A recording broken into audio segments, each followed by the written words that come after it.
What can you do in order to feel more alive in your marriage? If you're anything like the majority of marriages, then after a couple of years, that feeling of being madly in love with your spouse may have worn off, and that's not a bad thing. In fact, what we know from research is that many times when people initially start dating and fall in love, that feeling that they are experiencing, that feeling of being madly in love, where you're thinking about the other person 85% of the time, where all you can do is imagine your future together, all of those things, that is called limerence. And limerence isn't a bad thing, but the thing about limerence is it always fades. So even if you and your spouse were in limerence with each other when you were dating, and then you get married, and then you realize that over time that limerence has worn off, it doesn't mean that you married the wrong person. It doesn't mean that your chemistry is gone. Biologically, limerence has to end in order for something stronger and deeper and more time committed to take over, because limerence is all about the here and now, so to say. It's about that feeling in the moment. It's those initial biochemical reactions that happen in our body that lead us to, quote unquote, fall madly in love with each other. But we can't live like that forever. Something more stable and more long-lasting has to end up taking over, and that's what's called love. We know that love is comprised of three elements. It is intimacy, it is passion, and it is commitment. But even with that passion part being an important part of falling in love and staying in love for the lifetime of your marriage, passion can also wane. Passion is actually, when we look at those three components to love, the first thing to typically fade in a relationship, but it doesn't have to. The thing about passion, it's not just about sex, it's about feeling oneness with each other, yearning for the other person, desiring to be around the other person. And that passion is what can help you feel alive in your marriage. So today I'm going to talk about 5 things that you can do to keep that passion alive so that you can feel alive in your marriage. The first is shared purpose. Now you might be thinking, how in the world is that going to increase this desire for oneness for my spouse? Here's why. Because when life starts to get crazy, it starts to pull you apart. You start working on your job, your spouse starts working on their job, maybe the kids start having different things they have to go to, and so you're not spending as much time together as you used to. You have 2 different things that you might be pursuing in your life, and life starts ripping you apart. But when you have a shared purpose to bring you back together, it allows you to continue to cultivate that feeling of oneness and that craving for oneness of being with each other. Because this is the thing, this is the habit, this is the ritual, this is the focus that you have that's going to bring you back together when life tries to pull you apart. I have a close friend, and her husband, one of the ways that they have shared purpose is by volunteering together. Every weekend that they can, they're going and doing food drives with a local nonprofit that feeds food and does like grocery delivery and things like that for people who are in need of food. And so even though they both are high-driven career individuals, this is their way of constantly coming back together every week, nearly. It's nearly every week that they have that one thing that they do together that gives them a shared purpose. So what could that be for you? That's an important question to figure out. Shared purpose, actually, when we talk about the love path, which is Marriage Helper's model of how people fall in love and stay in love and have long-lasting love, we know that a shared purpose, what we call aspirations, is that 4th and final step of the love path. It's the one that most people never even get to. But when the marriages do get there, they have stronger, more satisfying, long-lasting marriages than ever before. It's the quintessential level of the love path that you want to try and get to.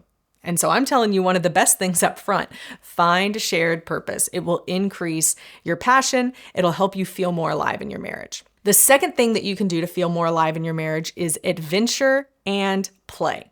There's some really fun things that happen neurologically and neurochemically within us when we have new experiences. And so I encourage you to go and try something new with your spouse. It actually helps you to bond better to that person when two people are experiencing something new together. There's some dopamine stuff that happens in there, a lot of other fun stuff, but the bottom line of it is you're experiencing something new together, which is a shared memory. It's many times leads to those inside jokes that we talk about and something that you'll remember for years to come. Honestly, this one, adventure and play, is one of my favorite ways to keep passion alive in the marriage. And this is the way my husband and I are constantly continuing to come back together when life tries to pull us apart, because we both love to travel. We absolutely make it a point every year to at least do one vacation to a new place neither of us have been to, just the two of us, and then at least one time a year with our kids to go somewhere new as well. We both love travel. Not everyone loves travel. It boggles my mind. I can't understand it, but not everyone loves travel. And so even if that's not you, that's okay. You can do things in your local area for newness. Go and try a new restaurant. Go and hike at a new park. Go and do something new. Try a new hobby together. Try dancing together. Watch a new show together. But the idea is do something new. Get out of your comfort zone, laugh and play. These are the things that likely drew you together to begin with. And so these are the things that can help reignite intimacy and passion now and really help keep your marriage feeling alive. But here's the thing.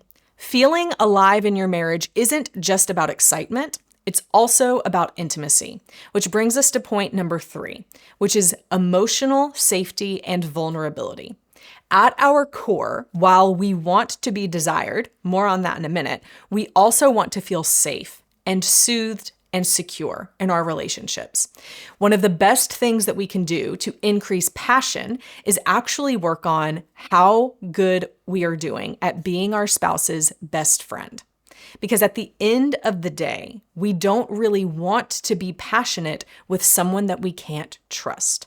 So creating that emotional safety, knowing that you can share anything with your spouse and they will love and accept you, and that your spouse can share anything with you and you will love and accept them for what they share with you, is incredibly important. In fact, acceptance is the key to love. It is the absolute basis of how love happens. It is that intimacy part of the 3 parts of love. We have passion, we have commitment, we have intimacy. While we're talking about how to increase passion, we can't negate the fact that intimacy has to increase as well. In fact, one of the things my dad, who is a sexologist, has always said is that everything that happens inside the bedroom affects what happens outside the bedroom, and everything that happens outside the bedroom affects what happens inside the bedroom.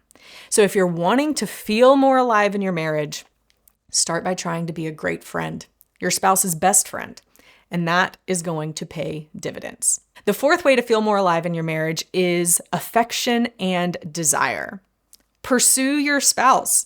We want to be desired. We want to feel like we are desirable. And so the way that you can do this, because right now you're the one listening to this video, begin being flirty again with your spouse. Tell them how great they look. Maybe just squeeze your husband's arms and be like, ooh, look at those muscles. Or look at your wife and say, man, you look really good today. Do the things that you did to flirt with your spouse in the beginning. Physical touch matters here. Holding each other's hands when you're watching a movie or walking down the street together. Hugs, so important. A 20-second hug and a 20-second long kiss each day can do wonders for the amount of passion that you feel for each other. So affection and desire, and showing your spouse that you have affection towards them and you still desire them, incredibly important. And then the 5th way that you can increase intimacy and passion and feel more alive in your marriage is by supporting each other. You want to grow individually and you want to grow together.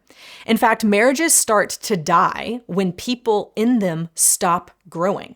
That's what happens to plants. That's what happens to so many things. And it happens to us as people and in our marriages as well. When we stop growing, our marriage starts dying. So continue to grow together, but also growing separately As long as it doesn't tear you apart from each other, being able to support each other in your individual goals and pursuits is a huge part of what helps us to feel seen, helps us to feel like we have an identity outside of our marriage, and allows us to actually end up being more confident inside of our marriage, have more of a secure attachment inside of our marriage.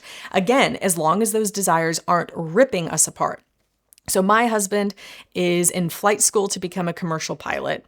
And while we are well aware of the time, the effort, the investment that takes into him pursuing that, I support him. In fact, there has rarely been a time that I have not supported my husband in anything that he's wanted to do, even when those things haven't always paid off the best, because I know the importance of showing my husband that I support him and how much that's going to come back to him supporting me, which he does. He understands that for my job, that I have a lot of travel, speaking engagements, things that I need to do, and he supports me. That also fills me up so that whatever he wants to do, I support him as well. Now, that doesn't mean that we both just have blind eyes to each other and say, do whatever you want to do. We talk about it. We talk about the pros. We talk about the cons. We pray about it. But at the end of the day, we get to a place where we can have mutual support for each other, even if compromise has had to happen along the way, because we know that that leads to growing intimacy, growing passion, and helping us feel more alive in our marriage. My name is Kimberly Beam Holmes, and I'm the CEO at Marriage Helper. As always, we would love for you to subscribe to this channel, as we are always putting out new and hopefully relevant content and some fun content. In fact, I highly recommend that the next video you watch be some fun ideas for date night that you can use that are free all the way to something that you pay for, but something that could really help to spruce up your next date night.